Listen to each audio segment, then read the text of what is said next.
로마서 2장 1절. 그러므로 남을 판단하는 사람아, 누구를 막론하고 네가 핑계하지 못할 것은 남을 판단하는 것으로 내가 너를 정죄함이니 판단하는 내가 같은 일을 행함이니라. 이런 일을 행하는 자에게 하나님의 심판이 진리대로 되는 줄 우리가 아노라.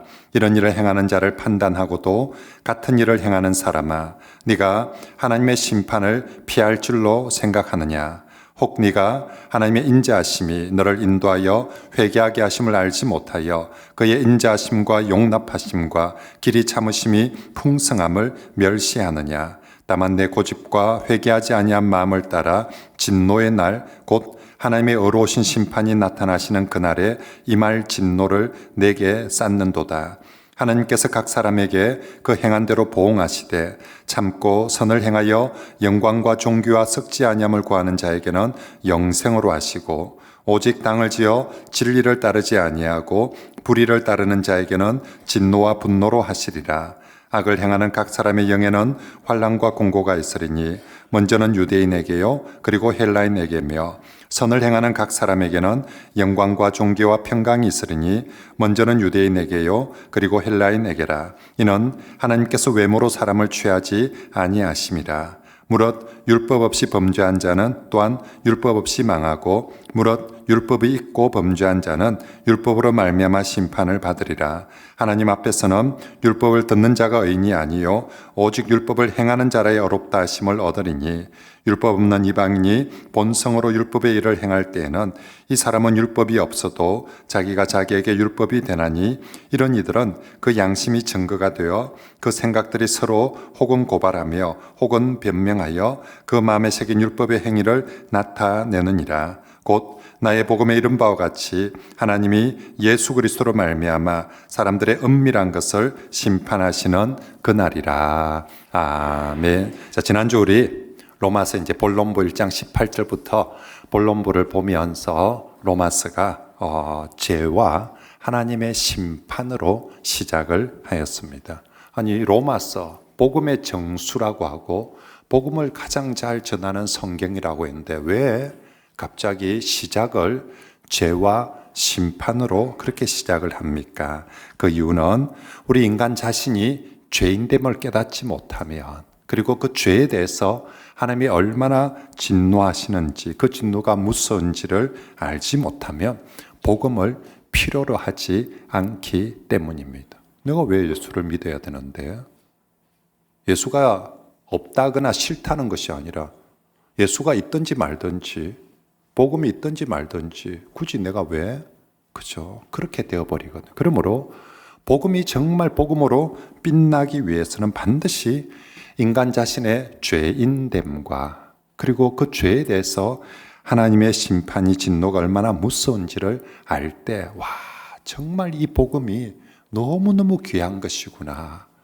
그 복음을 내가 믿는다는 것이 너무너무 감격스러운 그런 일이 되는 것입니다. 그래서 우린 로마서 처음 시작에 결국은 복음인데, 이 복음을 더욱더 복음되게 하기 위해서 시작을 죄와 심판으로. 그래서 지난주 본문도 죄와 심판인데 오늘 본문도 죄와 심판에 대해서, 다음 주 2장 17절부터 나오는 본문에도 죄와 심판에 대해서, 그리고 그 다음 3장에 넘어가도 계속해서 죄와 심판에 대한 말씀으로 이어지게 됩니다. 지난주 우리가 하나님의 진노 아래 있는 이 죄인들의 모습들을 살펴보면서, 인간은 가만히 보니까 하나님 보시기에 몰라서 죄를 짓는 것이 아니라 분명히 하나님은 사람을 창조할 때부터 이 양심을 주셔가지고 내면에 하나님을 찾아 알 수 있도록 하는 걸 심어 놓았어요. 양심 속에. 뿐만 아니라 바깥에도 우주 만물을, 천지 만물을 창조하면서 곳곳에 하나님이 아니면 안 되도록 하는 많은 하나님의 모습을 천지 만물 속에서도 심어 놓았어요. 그럼에도 불구하고 인간이 하나님을 영화롭게 하지 않고 하나님 앞에 감사하지도 않고 하나님을 예배하지도 않으면서 먼저 하나님과의 관계가 깨뜨려 버리는 것이죠. 그리고 하나님과의 관계를 깨뜨리고 바꿔버리며 사람들과의 관계는 어찌하겠습니까? 더 깨뜨려 버리고 바꾸어 버리고, 하나님이 있어야 될 자리에 하나님을 바꾸어 딴 걸로 바꾸어 버리고, 사람이 있어야 될 자리도 딴 걸로 다 바꾸어서 온갖 죄악들을, 그래서 지난주 21가지 죄악의 목록들이 그렇게 나왔더랬습니다. 자, 이제 한편 오늘 본문에서 그 여러 죄들 중에서 특별히 오늘 본문에서는 남을 판단하는 사람을 꼭 집어서 그 여러 죄 중에 오늘 2장 1절에는 그러므로 남을 판단하는 사람아 하고 그렇게 2장 1절을 시작을 합니다. 그리고 2장 17절부터는 유대인이라 불리는 네가 라고 하면서 이번에는 또 유대인의 죄를 콕 집어서 2장 17절부터는 말씀하고요.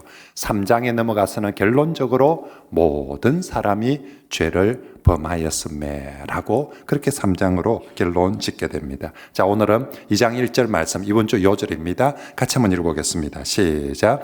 그러므로 남을 판단하는 사람아, 누구를 막론하고 네가 핑계하지 못할 것은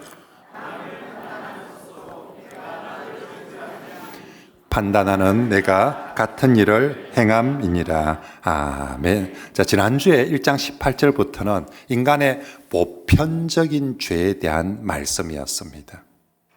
보편적, 인간들은 처음에 하나님을 영화롭게 예배하지 않더니, 하나님을 떠나보니, 하나님을 바꾸어 버리더니, 그 다음에 사람들 보편적인 죄에 대해서 했다면, 이제 2장부터는 개별적인 죄에 대해서 하나씩 그렇게 이제 언급을 하게 되는데, 그 개별적인 죄에 대해서 1번으로 등장시키는 것이 뭐냐면 남을 판단하는 사람아.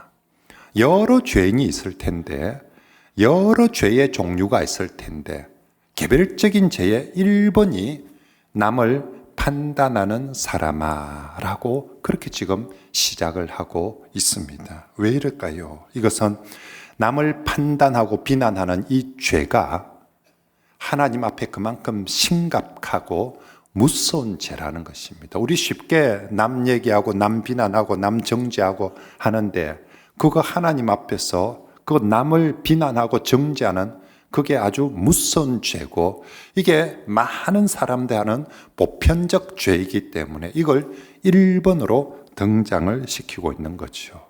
예나 지금이나 사람들은 자기 죄는 잘 못 보면서 남의 죄는 정말 잘 봐요. 그리고 크고 심각하게 남의 죄를 여기고 판단하고 그리고 정죄해 버립니다. 인간은 죄인임에서도 불구하고 자기 죄를 잘 인정하지 않고 어찌하든지 자기 죄를 감추려 하고 피하려고 하고 변명하려고. 아담이 처음 범죄하고 나서 자기 죄를 고백하던가요? 안 해요. 온갖 걸로 감추고 숨고 피하고 변명하고, 그죠? 그래서 인간들은 죄를 짓고 나서도요, 정말 이 죄를 회피하는, 부정하는 전형적인 모습들이 지난주 1장 32절에 본 말씀처럼 뭐라고 합니까? 정말 같은 죄를 짓는 사람들을 모아서 서로 옳다 하면서, 오이 맞네, 니도 그럼 이거 죄 아니지, 이거는 시대의 흐름이지, 대세지. 그래서 동성애자들도 동성애 사람들 모아서 축제하면서 이렇게 많은 사람들이 동성애를 지지하는데 뭔 이게 죄라고 잘못이라고 글 안 하면서 온 동네, 이게 죄인들이 자기 죄를 부정하고 회피하는 전형적인 모습이었고요. 오늘 2장 1절에 죄를 부정하는 또 하나의 전형적인 모습이 남을 판단하는 사람입니다. 다른 사람의 죄를 크게 부각시키면서 그 다른 사람의 죄를 판단하고 비난하고 지적질하면서 내 죄를 못 보게 하는 거죠. 관심을 전부 다, 방송을, 카메라를 전부 다 저 인간의 죄에 대해서 다 초점을 맞춰가 떠들어대면서 내 죄는 없는 것처럼, 안 보이는 것처럼 그렇게 감추어 놓고 있는 거죠. 요즘 언론이나 방송들 보면 제일 많이 하는 죄의 모습이 바로 이 모습 아닙니까? 남의 죄에 대해서, 잘못에 대해서는 하루 종일 저거 무조건 다 잡아서 감옥에 쳐넣어야 된다고, 다 죽일 죄인들이라고 그렇게 막 쏟아붙이면서 내 죄에 대해서는, 잘못에 대해서는 침묵하고 회피하고 그렇게 넘어가려고 합니다. 하지만 우리가 남을 아무리 비난하고 카메라 초점을 아무리 남한테 저쪽으로만 맞추면서 나는 아닌 것처럼 해도 그런다고 해서 내 죄가 없어지거나 감추어지거나 또 용서받아지는 것은 아니라는 것입니다. 그럴수록 오늘 성경은 네가 그렇게 하면 할수록 오히려 네 죄가 더 쌓여가고 하나님의 진노가 더 쌓여간다라고 그렇게 말씀합니다.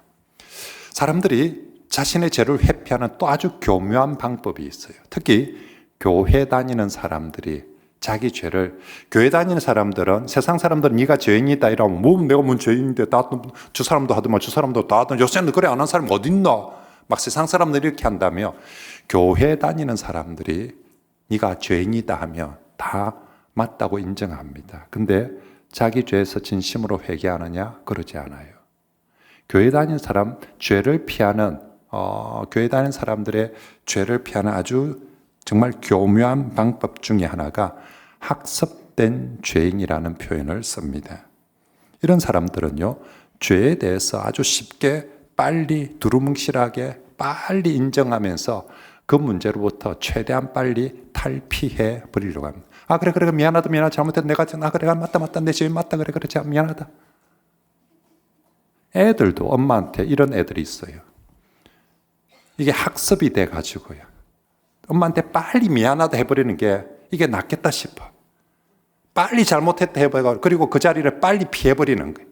남편들도 그런 경우들 많죠, 그죠? 아내들이 뭐 하는데 끝까지 부정하는 사람도 있지만 빨리 인정해버리고 그거 넘어가 버리려고, 피해버리려고 하는 그런 모습. 그리고 나서 시간 지나면 똑같은 그 짓을 똑같이 또 하는 거죠. 아무렇지 않게. 왜 그렇게 합니까? 어제 했던 그게 진정한 회개가 아니거든요. 진정한 반성이 아니었거든요. 그런 사람들에게 회개와 반성은 그냥 학습된 프로그램일 뿐입니다. 아, 이렇게 내가 탁 이렇게 했을 때, 아, 누가 이렇게 내를 탁 지적하면, 아, 나는 이렇게 탁 빨리 인정해피고 그냥 미안하다 해버리고 다음 넘어가 버리고. 아, 살아보니까, 교회 다니다 보니까 이게 빠르고 편해.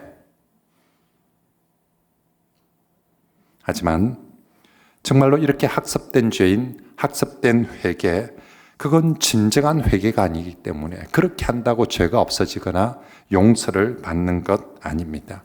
하나님 앞에서 이런 학습된 회개 아무 소용이 없습니다. 부디 우리가 주일마다 예배 시간에 공적으로 참회의 기도, 참회의 시간을 가지지 않습니까? 이 참회의 시간이 우리 성도들 학습된 회개의 시간이 안 되기를 바랍니다.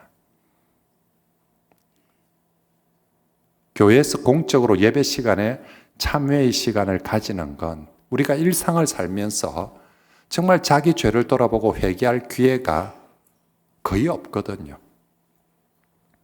그래서 마치 자기가 죄를 안 짓고 사는 것처럼 착각하면서 사는데 사실은 우리 일상 속에서도 많은 죄를 범하는데 그래도 적어도 주일날 교회에 와서 이 시간만큼은 정말 자신의 죄를 돌아보고 진심으로 회개하라고 그 회개의 시간이 주어지는 거지. 그때 정말 학습된 프로그램처럼 그냥 학습된 회개를 해서 또 한 시간 또 한 주간, 그럴 때 예수님은 뭐라 합니까? 도둑놈 소굴을 만들고 있다고.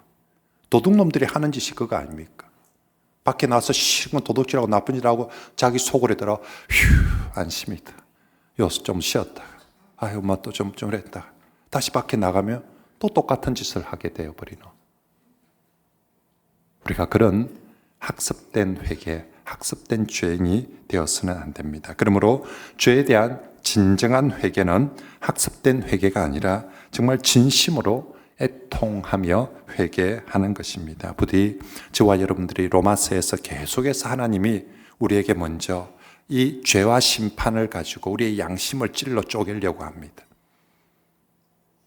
계속해서 우리에게 자극을 주시는, 우리 양심에 자극을 주는 말씀을 주게 될 때에 여러분 그때 하나님께서 우리가 정말로 진심으로 회개하기를 바라여서 그것이 네가 사는 길이기 때문에 회개하기를 바라해서 이 말씀들을 주실 텐데, 저와 여러분들이 정말 그때만이라도 자기의 잘못을 돌아보고 진심으로 애통하며 회개할 줄 아는 그런 성도들이 되시길 바랍니다.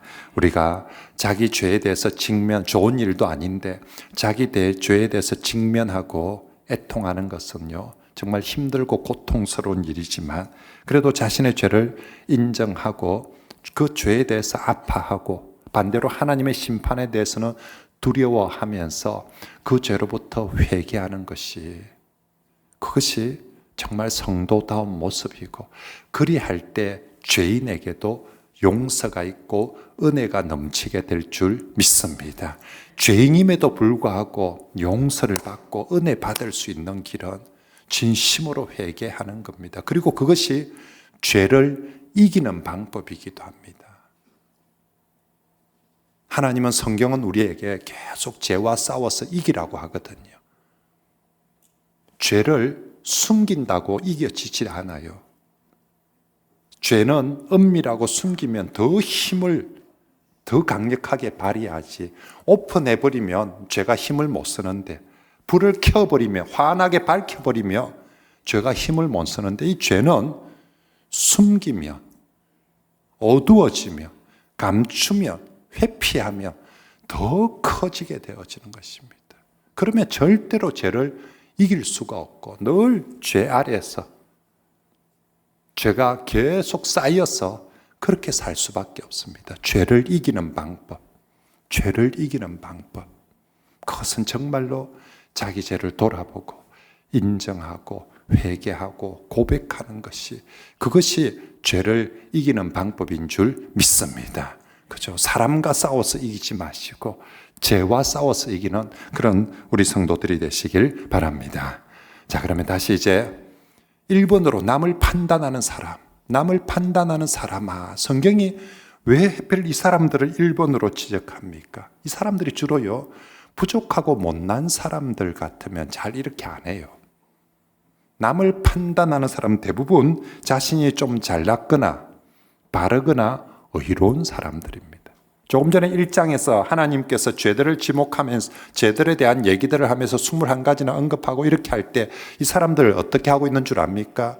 1장 말씀을 듣고 내가 죄인인데 아이고 어쩌노, 이게 아니라 8장 딱 끼고 맞습니다. 그렇죠. 저 인간들 죽어야지. 그래, 저 인간들 심판받아야지. 딱 8장 끼고 나는 그런 죄 안 짓는다. 난 저 인간들처럼 그래 안 한다면서 딱 8장 끼고 꼴 좋다, 심판받아야지. 이런 사람들이 지금 남을 판단하는 사람아, 하나님께서 바로 그런 사람들 보고 니 보고 지금 그러는 거다라고 그렇게 지금 말씀하고 있는 것입니다. 하지만 성도 여러분, 정말로 우리가 다른 사람들보다 좀 더 잘하고, 분명히 그런 사람들이 있습니다. 바르게 하고 의롭게 하는 그런 사람들이 있습니다. 특히 교회는 그런 사람이 세상보다 더 많습니다. 교회 다니는 사람 나름대로 좀 어렵게 살려고 하거든요.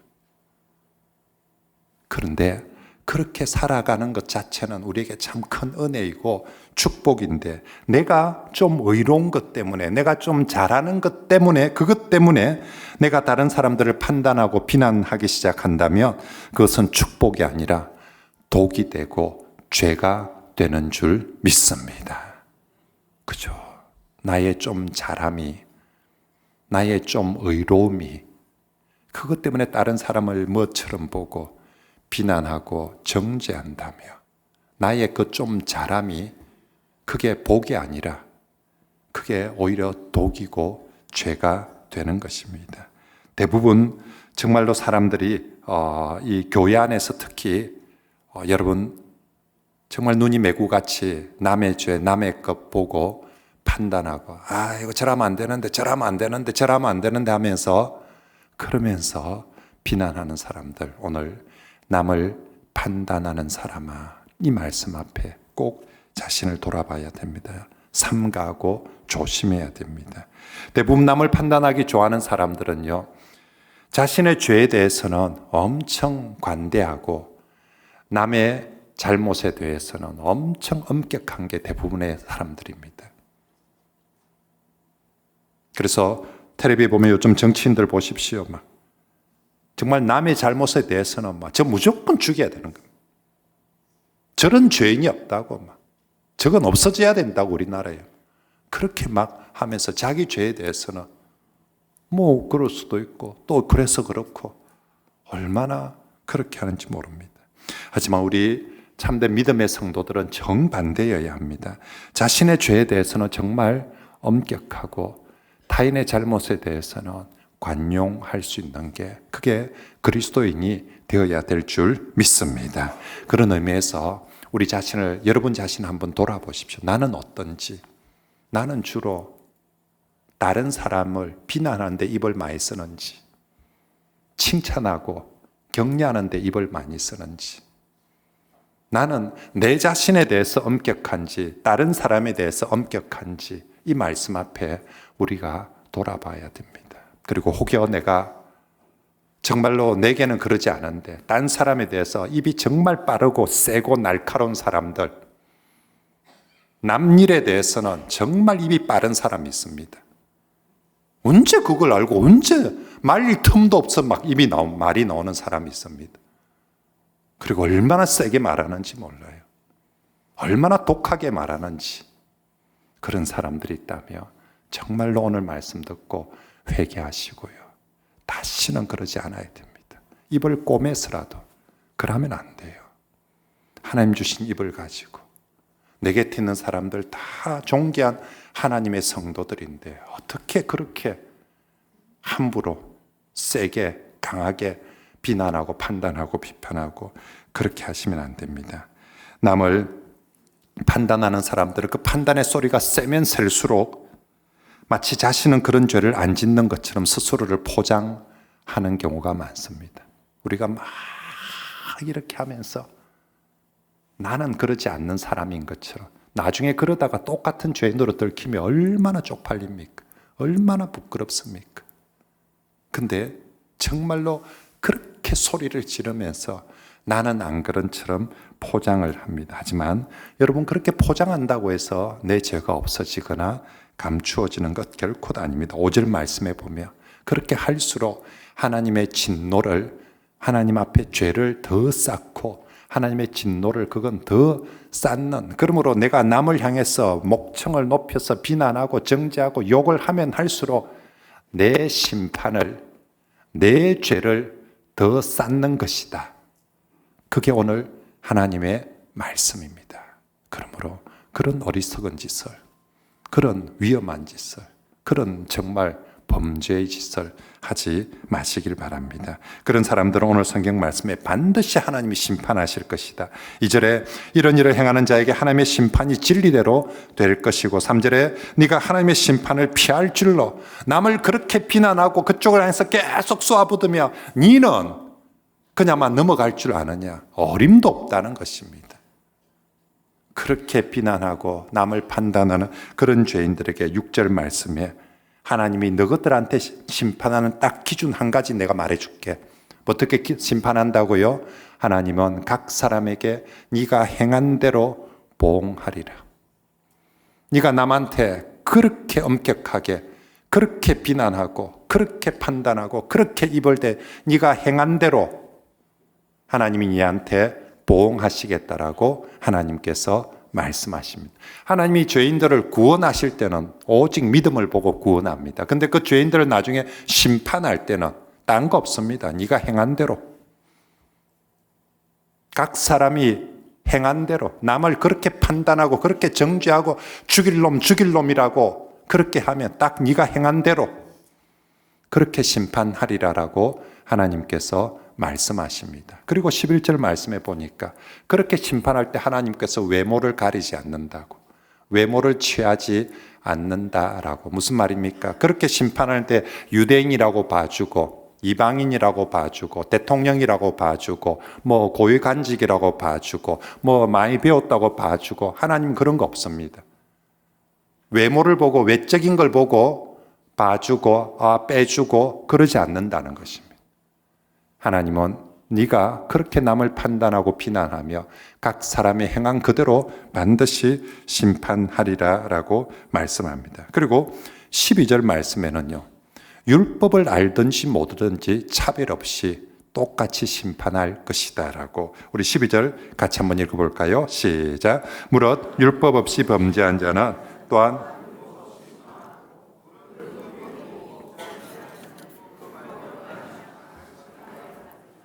유대인들 중에는 그래도 내가 율법을 이렇게 알고 가지고 있는데, 그래도 내가 교회 다니면서 성경을 몇 독을 했는데 하나님이 나는 봐줄 기다 하면서, 내가 그래도 성경을 수십 독을 하고 내가 율법을 이렇게 잘 알고 있는데, 이렇게 열심히 읽었는데 하나님은 나는 봐줄 거다. 오늘 하나님 말씀합니다. 네가 율법을 아무리 많이 읽었다고 많이 안다고 해서, 네가 율법을 모른다고 해서 그 하나님의 네가 사람을 판단하는 그 죄에 대해서 하나님께서 봐주지 않는다. 율법을 아는 사람은, 율법을 아는 죄인은 율법을 따라서 심판을 할 것이고, 율법을 모르는 죄인들은 그 양심과 본성에 따라서 심판을 할 것이다라고 분명히 말씀합니다. 그러므로 이 말씀은요, 결국 하나님께서 어떤 죄라도 모든 죄인에 대해서 하나님이 반드시 심판하시고 진노하시는데, 어느 누구도 율법을 많이 한다고 해서 피할 수 없고요. 또 자기가 딴 사람보다 좀 잘났다고 남을 정죄하고 율법주의자, 도덕주의자들 좀 더 자기가 좀 어렵다는, 그렇다고 해서 피할 수 없다라는 것입니다. 오히려 그런 사람일수록 하나님의 진노와 심판은 더욱더 쌓이고 쌓여서 심판은 더욱 철저하게 받게 될 것입니다. 그러므로 죄인들이 죄를 짓고 나면 모든 죄인은 회개하고 예수 복음을 믿는 길 외에는 이 심판으로부터 구원을 받을 수 있는 길이 전혀 없는 줄 믿습니다. 아무리 아닌 척해도 이 심판에서 제외될 수가 없고요. 아무리 율법을 많이 안다고 해도 이 심판에서 제외될 수 없습니다. 오직 죄인은 회개하고 예수 복음을 믿는 길 외에는 그 죄로부터 용서받고 구원받을 길이 없는 줄 믿습니다. 그러므로 우리의 죄를 회피하거나 판단하고 핑계대고 변명하고 숨기는 것이 아니라 정말 회개하고 이 죄를 용서해 주시고 구원해 주시는 예수님을, 예수 보혈을 믿고 의지하시길 바랍니다. 마지막으로 하나님께서 이렇게 진노와 심판을 말씀해 주시는 것은요, 이게 저주하기 위함이 아니라 오히려 이 심판과 진노가 복음이 되어집니다. 16절 말씀 같이 읽어볼까요? 시작. 곧 나의 복음에 이른 바와 같이 하나님이 예수 그리스도로 말미암아 사람들의 엄밀한 것을 심판하시는 그날이라. 아멘. 복음에는 심판이 꼭 있다는 것입니다. 여러분, 이렇게 우리 말할 수 있습니다. 저도 어릴 때 이런 생각들 해봤는데, 하나님 사랑의 하나님이고 좋으신 하나님인데 심판은 빼면 안 됩니까? 하나님 진노 이런 거는 빼면 안 됩니까? 하나님이 그냥 다 사랑해주고 그냥 다 좋게만 해주면 안 됩니까? 왜 성경에 심판이 있고 진노가 있습니까? 이런 것 좀 빼면 안 돼요? 예, 정말로 여러분들이 그렇게 열심히 기도해서 하나님이 만약에 심판을, 진노를 빼버린다면 어떻게 되겠습니까? 이 세상에 심판 없고 진노 없으면 어떻겠습니까? 하나님의 진노가 없으면 어떻겠습니까? 안 그래도 심판이 있다고 해도, 진노가 있다고 해도 저 죄인들이 저렇게 교묘하게 베리벨 죄들을 다 짓는데, 만약에 심판이 없다면 죄인들이 어찌 알겠습니까? 길길이 날뛰지 않겠습니까? 마치 저거 세상인 것처럼 백주대낮에 심판이 없다면, 그죠? 세상에도 심판이 없다면, 하나님 나라에서도 심판이 없다면, 이 죄의 본성을 가진 인간들이 막 길길이 날뛰면서 정말 우리가 살고 있는 세상이 천국이 될까요? 심판이 없다면? 아마 지금도 사실은 우리가 주변에서 정말 역겨운 죄들을 보면 참 보는 것조차도 힘든데, 심판이 없다면 아마 이 세상이 죽어서 지옥이 아니라 살아서도 지옥 구덩이가 되고 말 거예요. 심판이 없다며 얼마나 무서운 세상이, 죄인들이 얼마나 더 많이 죄를 짓고 멸망의 길로 가게 될지 모릅니다. 그런 면에서 죄인을 향한 하나님의 심판과 진노의 메시지는 죄인들을 돌이키기 위한 복음입니다. 죄인을 향해서 하나님이 진노하시고 심판하는 것은 그들을 살리고 돌이키게 하는 하나님의 복음인 것이죠. 그래서 복음에는 구원만 있는 것이 아니라 심판의 소식도 꼭 함께 있는 것입니다. 여러분, 우리 하나님의 사랑과 복음을 가장 잘 소개하는 성경 구절 중에 하나가 요한복음 3장 16절이지 않습니까? 하나님이 세상을 이처럼 사랑하사 독생자 예수님을 보내어 주셨으니 이는 저를 믿는 자마다, 예수님을 믿는 자마다 뭐하지 않고 멸망하지 않고 무엇을 받으리라? 영생을 받으리라. 예수님을 믿어서 영생을 받게 하는 것이 복음입니다. 그런데 이 복음의 말씀에 예수님을 믿지 않으면 어떻게 된다고요? 멸망한다는 것을 분명히 적어 놓았습니다. 여러분, 영생을 얻고 구원을 받는다는 것이 왜 희망이고 왜 복음이고 왜 좋은 것입니까? 멸망이 있기 때문에 그런 거죠. 멸망이 없고 심판이 없다며 그치 내가 구원받고 영생 그게 뭔데? 필요하나? 그런데 멸망이 있고 심판이 있기 때문에 구원이 귀하고 영생이 귀한 거예요. 하나님은 예수 그리스도를 보내어 주셔서 죄인들이 멸망하지 않고 정말 멸망하지 전에 예수님을 믿어서 구원을 받도록 해주신 것, 이것이 바로 복음인 줄 믿습니다. 그러므로 죄인들에게 정말로 하나님의 심판의 메시지는요, 그들을 살리려고 외치는 하나님의 확성기가 되는 줄 믿습니다. 하나님 눈에 엄밀한 죄인들까지, 남을 판단하면서 자기 죄를 감추려고 하는 그런 죄인들까지 다 보이시기 때문에 그런 죄인들이 모른 척하고 못 들었다 할까 싶어서 하나님께서 확성기를 대시고 남을 판단하는 사람들하고 그렇게 외치고 정신 바짝 차리고 아이고 돌아서라고 하나님이 큰 확성기를 대시고 그냥 살살 그냥 말하면 저 사층의 인간들이 안 들으니까 담임 목사가 이리 설교를 하는데도 졸고 있으니까 확성기를 대고 그렇게 외치는 것처럼 하나님도 마찬가지죠.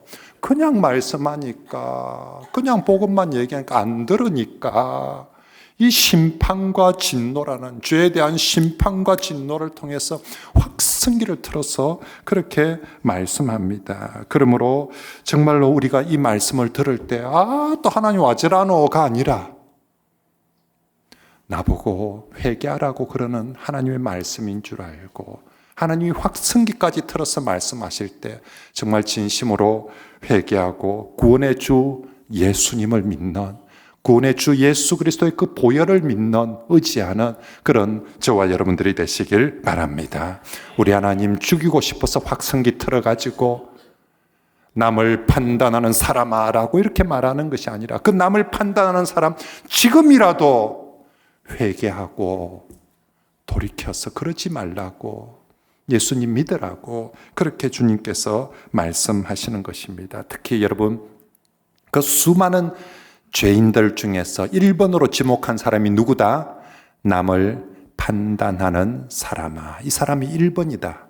네가 회개해야 될, 고치고 새롭게 해야 될 1번이 입만 열면 남 욕하고 입만 열면 남 비난하고 입만 열면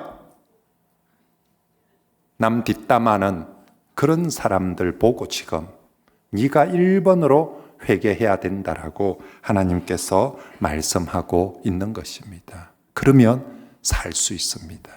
용서받을 수 있고 살 수 있고 새롭게 될 줄 믿습니다. 사도 베드로가 하나님 예수님이 부활 성천하고 오순절날 성령 받고 나서 첫 설교, 이렇게 사람들을 모아놓고 베드로가 첫 설교 사도행전 2장에 그 설교의 맨 마지막에 이렇게 말합니다. 그러므로 너희가 회개하여 각각 예수 그리스도 이름으로 세례를 받고 무엇을 받으라? 죄 사함을 받으라. 여러분이 모두가 죄인이기 때문에 그러므로 이제 이 말씀을 듣고 회개하여 예수 이름으로 세례를 받고 죄 사함을 받으라. 그리하면 이 귀한 성령의 선물을, 구원의 선물을 여러분들도 받으리라 라고 그렇게 지금 베드로가 사람들에게 첫 설교에 그렇게 설교하고, 사람들은 이 베드로의 설교를 듣고 가슴을 치고 애통하며 회개하며 그날 3,000명이 회개하고 예수님을 믿었다라고 그렇게 말씀하고 있습니다. 오늘도 이 말씀을 듣는 저와 여러분들이 오늘 또 목사님 또 내한테 그러네. 네 보고 그런 거 맞으니까 정말로 이 말씀을 들은 내가 다시는 내 입을 가지고 우리가 다른 사람을 비난하고 정죄하고, 특히 교회에 와서 하나님의 성도들인데 비난하고 심판하고 정죄하고 욕하는 것이 아니라 정말 회개하고 우리 주신 입 가지고 내 곁에 있는 사람들 사랑하고 격려하고 위로하고 섬기고 세우며 살아가는 그런 우리 성도들이 다 되시길 바랍니다.